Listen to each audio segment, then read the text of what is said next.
How did a Democrat turned Whig turned independent turned Democrat annex Texas? Texas gained its independence from Mexico in 1836 and sought recognition and even annexation by the United States.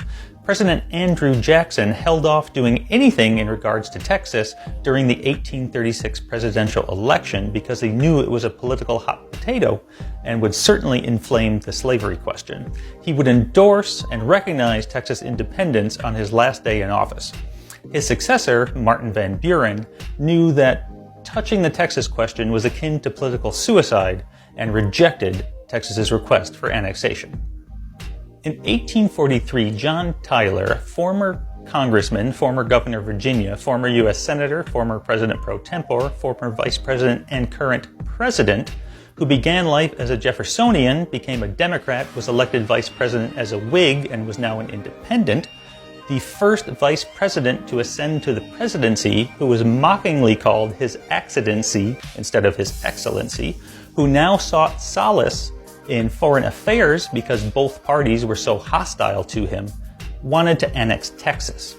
When Tyler got word that the United Kingdom had brought together Mexico and Texas to discuss Texas's future, he began secret negotiations with Texas regarding annexation.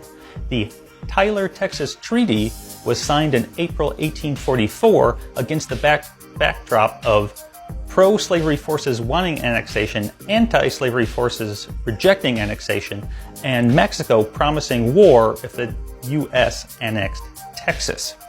The details of the Tyler-Texas Treaty became public, and inflaming the situation and causing the Senate to reject the treaty. With the likely presidential candidates from both parties in 1844 set on rejecting annexation of Texas, Tyler threatened to run as a pro-annexationist third-party candidate. This got the Democrats to dump Martin Van Buren and select James K. Polk in his stead.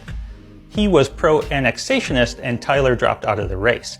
Polk would win the 1844 presidential election, and Tyler, seeing this as a mandate, convinced the lame duck Congress to pass a joint resolution calling for the annexation of Texas, which Tyler signed on March 1st, 1845.